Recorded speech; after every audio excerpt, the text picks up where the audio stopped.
Try some tasty plant-based pastries at a shop in Salt Lake City. My mouth is watering already. Sending it over to Katy Sine for this sponsored interview.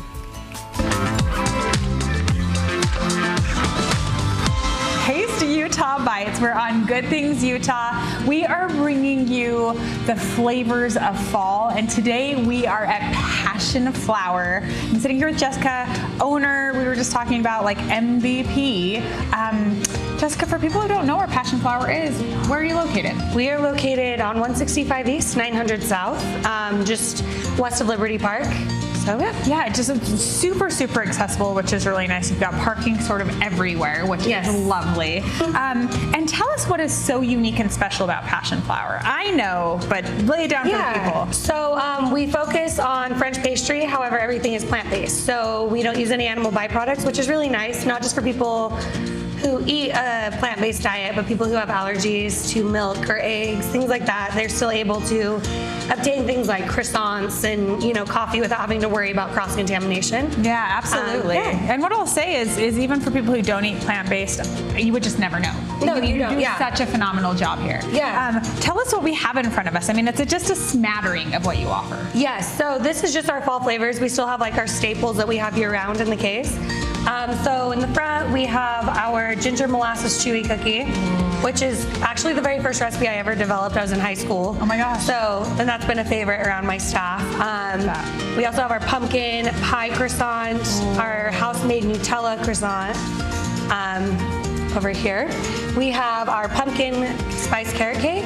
Yum. And then same thing with the brown sugar Pop-Tart we make in-house. Okay. Because you can't get those in the grocery store without milk. So yeah, we offered those. It's kind of like something I loved as a child, so it's nice to be able to provide it here. A little nostalgia. Yes, exactly. Absolutely. We also have our chai macarons, which are gluten-free as well, and then we have a caramel turtle cupcake, chai cupcake, and then our 3 coffee specials, which is a horchata cappuccino, pumpkin spice latte with fresh pumpkin puree. Ooh. And then this one is our maple latte. I love it. And then the coffee that you're using here is super unique as well. It's the only place that you can actually get Say coffee in the state of Utah, I think. Yes, yeah. So, there was one other place they're working on opening, but yes, right now we are the only ones to offer Say. They're from Brooklyn.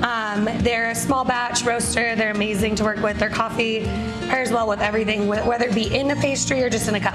Which is really nice. And what are your hours of operation here? Monday through Friday from 8 to 5, and then Saturday, Sunday, 9 to 5. And you have those beautiful pastry cases, but you also offer cafe food. Yeah, a little savory, right? Yeah, so we have sandwiches, Benedicts, things like that, and then we also offer like wedding cakes, custom cakes, shaped cakes, because I'm classically trained in that as well. Really, really cool. And you actually, for the holiday season, you'll offer like to-go orders and things like that as well. Yeah, so we do pies and then like some like take-home stuff for Thanksgiving dinner, and then we also offer during Christmas like bush day noëls, which are like traditional like Yule logs that like are offered in France.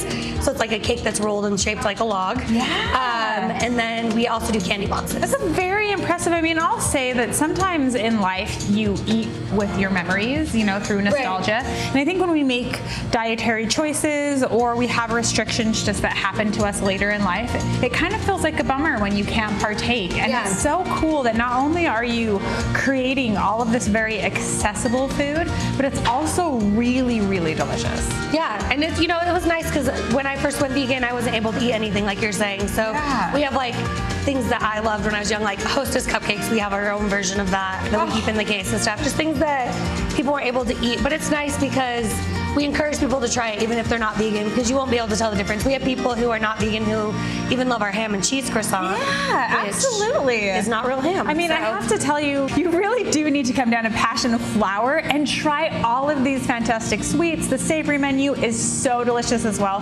Vegan culture, plant-based culture in the state of Utah is so phenomenal. And you know how I know that? I take you to them every Sunday, 9:30 a.m., Taste Utah. We are devouring the entire state for you. Jessica, this has been wonderful. Thank you so much. Thank you. Oh, looks so good. Thank you again, Taste Utah, for sponsoring that interview and this hour of GTU.